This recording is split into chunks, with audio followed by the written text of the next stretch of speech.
रहे हैं NG tube पर, नेसोगैस्ट्रिक ट्यूब। ठीक है, एनजी ट्यूब हम जो पेशेंट के माउथ में अगर किसी प्रकार की सर्जरी हुई होती है या तो उसके मतलब नेक में किसी प्रकार की सर्जरी, लैरिंग्स में या फेरिंग्स में, जो कि वो ओरल से कुछ खा पी नहीं सकता है, उसको हम क्या प्रोवाइड करते हैं, एनजी ट्यूब प्रोवाइड करते हैं उसको फीडिंग प्रोवाइड करने के लिए। ठीक है, उसमें क्या कहते हैं, सबसे पहले फर्स्टली तो हमको वार्ड को मेंटेन करना होता है। सबसे पहले हम क्या करेंगे, वार्ड को मेंटेन करेंगे, उसका प्रॉपर वेंटिलेशन होना चाहिए, प्रॉपर एयरिंग होना चाहिए।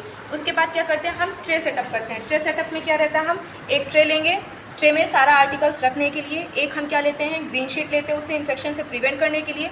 एक हमारे पास किडनी ट्रे होता है, किडनी ट्रे में हम सारा डिस्पोज रखते हैं। एक हमारे पास एनजी ट्यूब रहेगा जो कि हम उसके इंसर्ट करेंगे।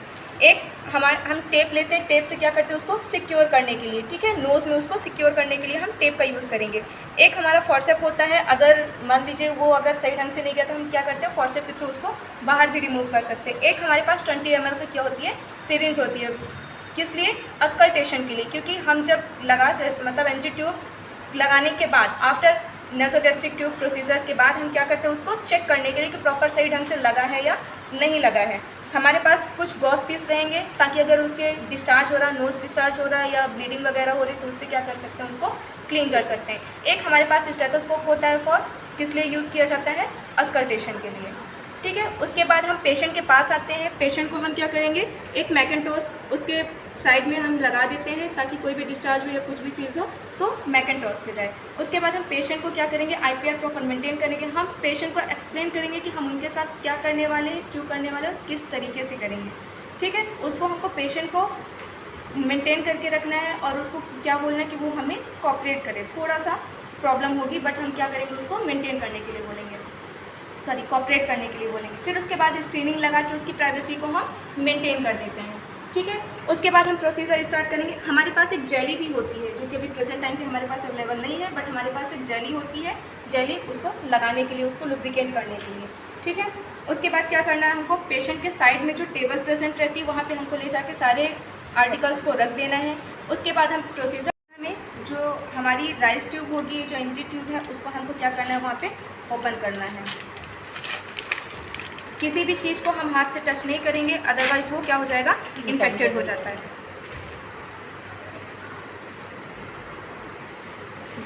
अब जो जेली होती है, जेली को हमको अपने हाथ में यहाँ पे लगा के, जो हमारी राइस ट्यूब होती है, राइस ट्यूब में हम क्या करते हैं, उसको पूरा वो करते हैं। इसका राइस ट्यूब जब हम डालते हैं या एनजी ट्यूब जब हम उसके इंसर्ट करेंगे, मेजरिंग क्या होती है, कैसे मेज़र करते हैं, इसका जो ईयर लोब्स होता है, ईयर लोब्स टू नोज़, मतलब ईयर लोब से हम कहाँ वो करेंगे, मेज़र करेंगे, नोज़। देन नोज़ से कहाँ करेंगे हम, जिफॉइड प्रोसेस तक।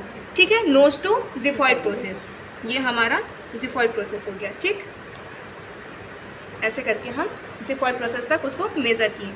इतना भाग हमारा एनजी ट्यूब या जो आपका राइस ट्यूब है, राइस ट्यूब का कितना हो जाएगा, पूरा इतना भाग हमारे उसके जो पेशेंट होगा, पेशेंट के नोज़ के अंदर इंसर्ट होगा।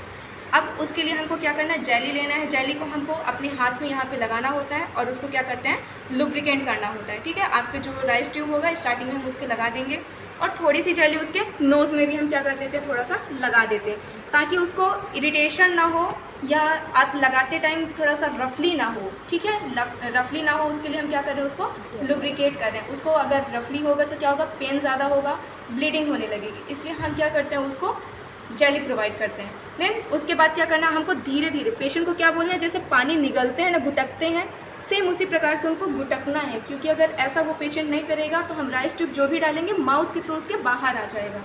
ठीक है, इसीलिए हमको क्या बोलना है, पेशेंट निगले उसको। अगर पेशेंट ऐसा करने में अनेबल है, हम क्या करते हैं, थोड़ा सा पानी उसके माउथ में डाल देते हैं ताकि वो निगलेगा, थोड़ा थोड़ा करके वो निगलेगा तो क्या हो जाएगा, वो हमारी जो राइस ट्यूब है वो ईजिली अंदर इंसर्ट हो जाएगी। फिर हमको क्या करना है, धीरे धीरे करके उसको इंसर्ट करना है, ऐसा।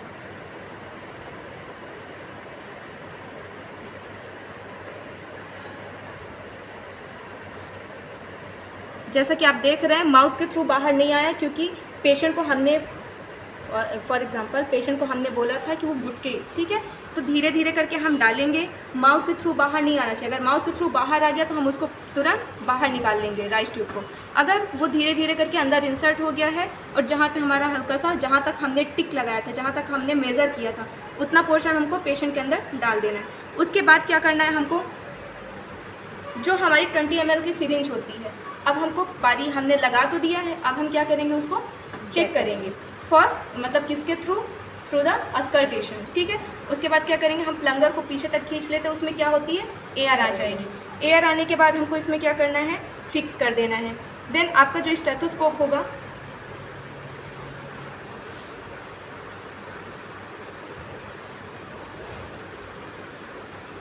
स्टेथोस्कोप के उससे क्या करेंगे, उसके पेट में रखेंगे और इसको क्या करेंगे, ज़ोर से पुश करेंगे। इसको ज़ोर से पुश करेंगे तो यहाँ पे हमको क्या होगा, साउंड सुनाई देगा। अगर साउंड सुनाई दिया तो मतलब थोड़ा सही है, और अगर साउंड नहीं सुनाई दिया मतलब गलत है, ठीक है। उसके बाद क्या करते हैं, हम इसको ज़ोर से पुश करते हैं, ठीक है। और यहाँ पे हम क्या करते हैं, हमारा फोकस होता है सुनने में, ठीक है।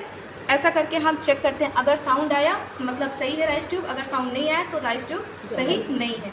उसके बाद हम क्या करते हैं, जो हमने टेप लिया है, टेप से उसको क्या करना है, हमको सिक्योर कर देना है।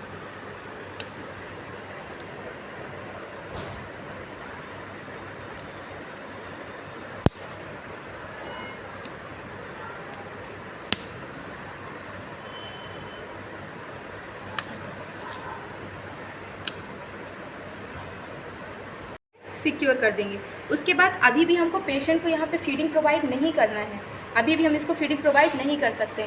इसका हमको क्या करना है, एक्सरे करना पड़ेगा। एक्सरे करने के बाद हम पूरी तरीके से कंफर्म हो जाते हैं कि हमने जो राइस ट्यूब इंसर्ट की है वो सही है, ठीक है। विदाउट एक्सरे हम उसको कंफर्म नहीं कर सकते, हम उसको अभी भी फीडिंग प्रोवाइड नहीं कर सकते हैं, ठीक है। Okay, thank you.